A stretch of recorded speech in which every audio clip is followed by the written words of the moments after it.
All right, so there you are. You are taking care of everyone else in your life, and you wake up one day realizing you have completely lost the identity that was once yours.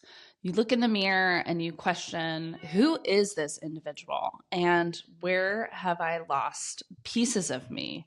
Who did I lose myself to? What dynamics did I give my power away? And you start to wonder, what would happen if you stopped abandoning yourself? And what would be on the other side of that self betrayal? My name is Karissa Dean. I'm a certified life and business coach for female entrepreneurs and executives. And today I am sharing with you on my lovely YouTube channel, which I'm so happy to be here as a voice for women who are really seeking out a new way of being. And you don't have to identify as a woman. You can identify any which way, and this conversation might support you.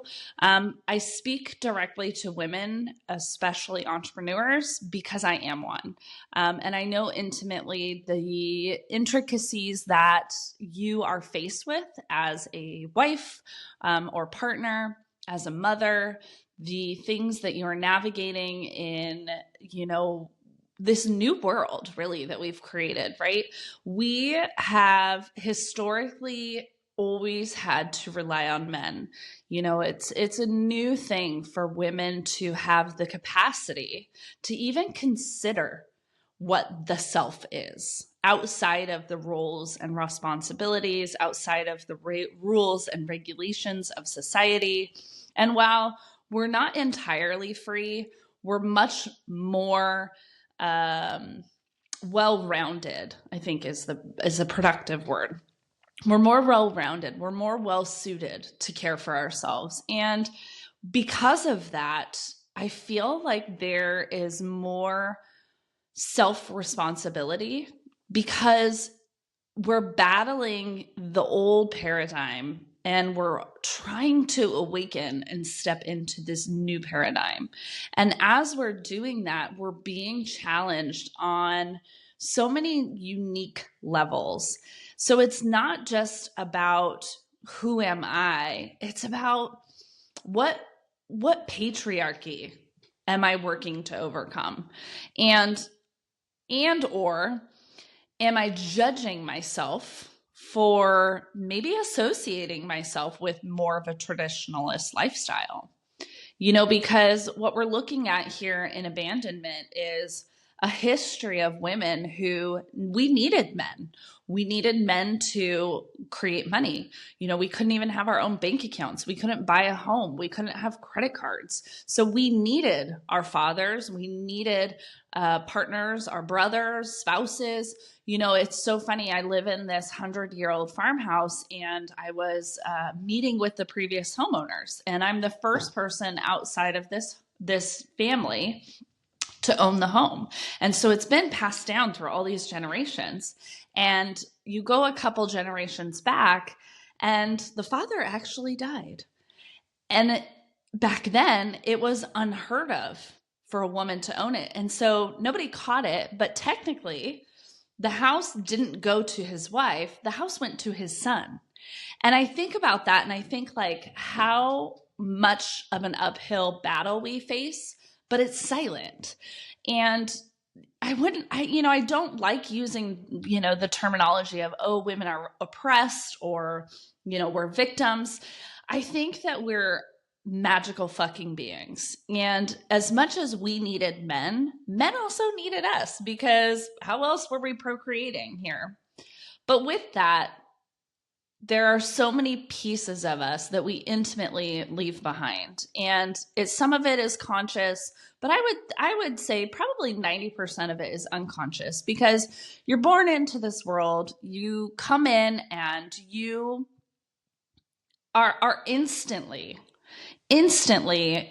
being directed and guided by others, and you're being influenced, and you're being, coerced into this is how things are.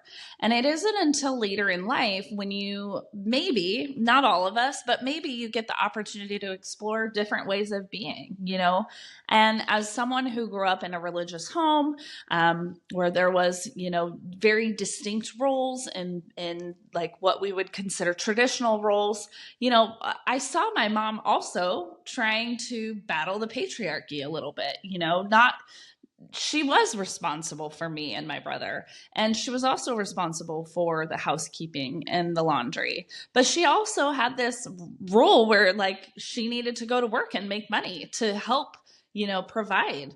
And it's like so mind blowing to me to think that that role of being a quote unquote traditional housewife has always existed. Somebody has to do it, right? Somebody has to care for the home. And if you're not making money to pay someone else to do it, it's established in the home. But like for so long, women had to shoulder both roles. And it isn't until recently, until women started to speak up and look at their partners and be like, well, wait a minute, like I'm working just as much as you, maybe I'm making more money than you. Why the fuck is all this shit on my shoulders? And so really this abandoning of the self is because we're in a weird shift.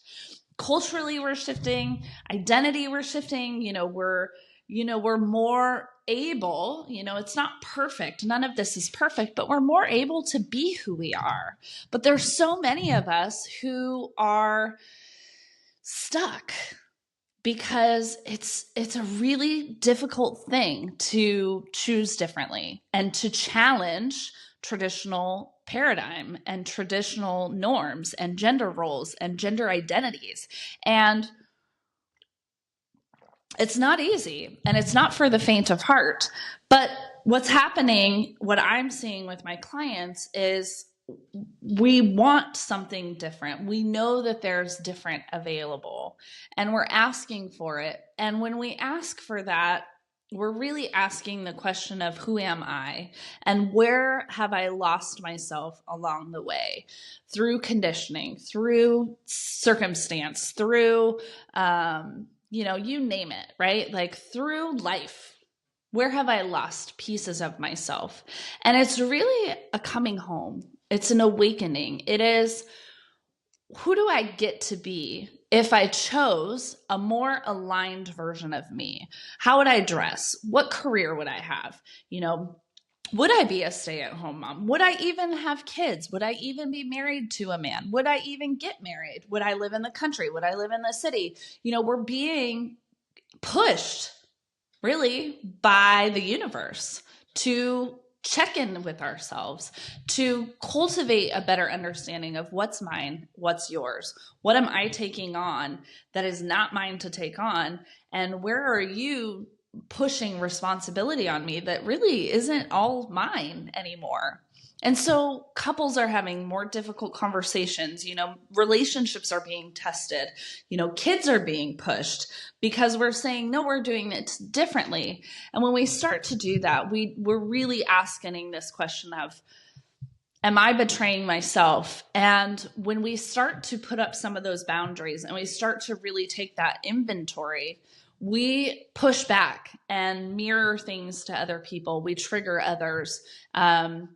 And not everyone likes the version of you that you are going to want to become. Not everyone is going to understand. And do you continue down the path because you don't want to hurt their feelings? Or do you stop? Do you say, well, your opinion of this doesn't matter?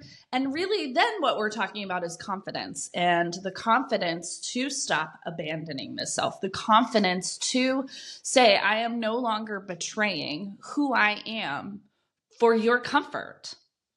I am no longer going to say yes to something that makes me physically ill. I am no longer going to accept a version of me that is smaller than what I know I'm capable of. And because we're pushing back, shit's getting fiery, I think you can see it. I just want to offer you, how do you stop abandoning yourself? Well, you stop abandoning yourself by first getting really aware of where you are abandoning yourself. And then start to play with the boundaries. Where can you say no? Where can you be like, this isn't serving me? When you're looking to make a change, though, you're going to mirror shit to people that they might not be ready to see. And I want you to be aware of that. And so ultimately, you also at the same time need to cultivate the confidence of, I'm doing this because no one else is going to do it for me. And I want to tell you a little story. I am navigating some very deep, chaotic things in my life. And it is somehow things I've manifested or contracts that I have signed up for. And nonetheless, here I am. And they all kind of came to this head. And I had to decide, am I going to continue to abandon myself? Am I going to continue to just lay back and let all of this happen to me? Or am I going to sit up, put my shoulders back, open up my heart and say, wait a minute, I can't let you get away with this. And I have to speak up and I have to say something. And furthermore, I have to do something. Otherwise, you're just walking all over me and I am abandoning myself. And so it's a sticky thing. And I go back and forth a lot and I have to work on my confidence a lot because it is not easy to say, wait a minute, that's wrong. To call somebody out, especially if you are the personality type of, believing everyone's good, believing that people are going to be worthy of your love and trust. And what happens is that's not always accurate. And you can choose to abandon yourself and let these people get what they want out of life, or you can stop and you can say, wait a minute, you're getting what you want. You're being self-serving. I'm abandoning myself. I need to stop abandoning myself and I need to figure out how I'm going to be self-serving. And in that, it feels selfish. It might feel sticky, icky, but ultimately no one's going to bat for you. Like no one's coming. Batman is not going to come save the day. I wish he was. But he's not. And you don't have a random great uncle who's going to drop $1 million into your bank account. Like you have to go take the action and stop abandoning yourself because no one's going to be like, oh, hey, Cindy Lou Who, let's help you not abandon yourself. It's like, no, what did Cindy Lou Who do? She went and she took fucking action. Where in your life do you need to stop abandoning yourself and start taking action? And how can you take one small step today towards that? Furthermore, start building your confidence because you're going to need it. You're going into battle, and no different than you would need the endurance, the muscles, the equipment. You need the equipment to change your life. You need the endurance. You need the resiliency. You need the dedication. You need to understand why it is so important for you to stop abandoning yourself. And I'm going to tell you right now, the reason you have got to stop abandoning yourself is because no one else is going to save you. You might have a great team of people who love you, who will sacrifice for you, but no one knows what you need better than you. And it's time for you to start paying attention to that shit because it's so important. And you're here for a very divine, very, very unique reason. And you're worthy of it. So stop abandoning yourself. Start building your equipment. If you want to learn more about the equipment you might need, how to build confidence, how to stop abandoning yourself, how to start setting boundaries, how to start choosing you, reach out. I'd love the opportunity to support you. I have tons of free resources through my podcast, which is on Apple and Spotify. My website, hello@karissadean.com, or that's my email. hello@karissadean.com is my email. My website is karissadean.com. That's that's Karissa with a K, 1 R, 2 S's. Dean as in dog, not bean. And reach out, follow me on Instagram. There's free resources out there to start your journey. It doesn't have to cost a lot for you to start this work. And if you are ready to take a bigger leap, if you are ready to really go deeper, that is the work that I absolutely love. I love working one-on-one with clients and helping them build confidence, cultivate the awareness, get the clarity, and start choosing themselves, start living the life that they are worthy of living. There's no greater day than today than to say, I'm done abandoning myself. I'm ready to get clear, and it's time to choose me. Know that you are so worthy of that, and you are so deeply loved by the universe.